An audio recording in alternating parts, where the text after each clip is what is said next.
Hello everyone, welcome to Standard 11, Lesson 5, Cell Structure and Organization. In this, we are going to study the topic vacuoles and glyoxysomes. Let us start with vacuoles. What do you mean by vacuoles? Let us see the definition. The term vacuole means empty spaces which are present inside the cell. Let us see the number. In animal cell, they are few in number and smaller in size, whereas in case of plant cell, there are 2 or 3 permanent vacuoles and their size is also big. In some large plant cell, a single large vacuole occupies the central part of the cell. It is called as central vacuole.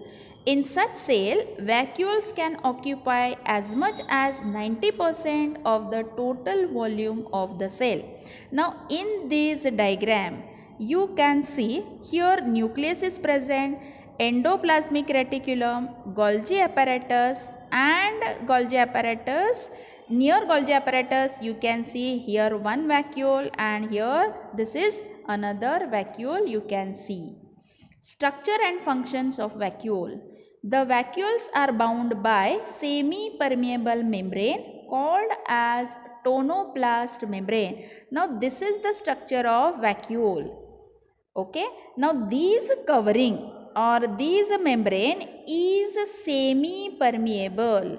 Now what do you mean by semi-permeable membrane?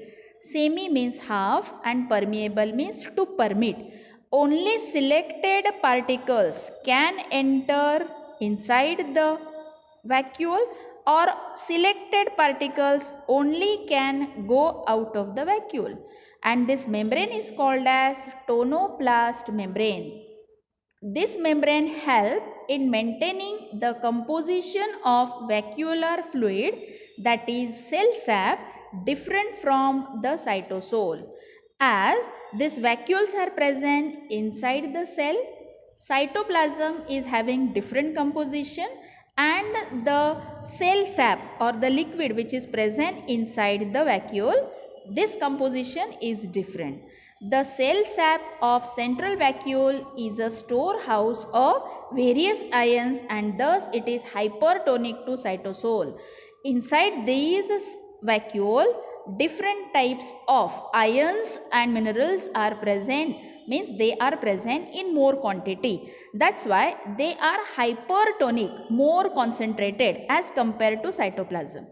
Vacuoles store excretory product also, or even compound that are harmful or unpalatable to herbivorous, thereby protecting the plants. Means whenever herbivore plants, they try to eat the leaves of the plant, they cannot eat. That's why it is called as unpalatable. Okay, in this way these vacuoles, they help to protect the plant. Attractive color of the petals are due to storage of such pigments in vacuole. Means vacuoles can store colorful pigments also, which give color to different petals or different flowers. What is the function of this vacuole? If the vacuole, it intake the food or foreign particle, it is ingested inside the cell by phagocytosis. It involves formation of food vacuole. Means if the vacuole take the food inside, then it is termed as food vacuole and the process is called as phagocytosis. In freshwater unicellular form like paramecium, excretion and osmoregulation takes place by contractile vacuole. Vacuoles also maintain turgidity of the cell. Now let us study glyoxysome. What is glyoxysome? These are very small spherical bodies with single unit membrane. These are small rounded structures which are present inside the cell. They can be observed in, now where exactly they are present? They are present in germinating seed, they are present in filamentous fungi, but they are not present in animal cell. What is the function? Glyoxysome contain enzymes that convert fatty acid into sugar. Germinating seed utilizes this sugar until it is mature enough to produce them by photosynthesis. Glycosome also participate in photorespiration and nitrogen metabolism in the root nodule.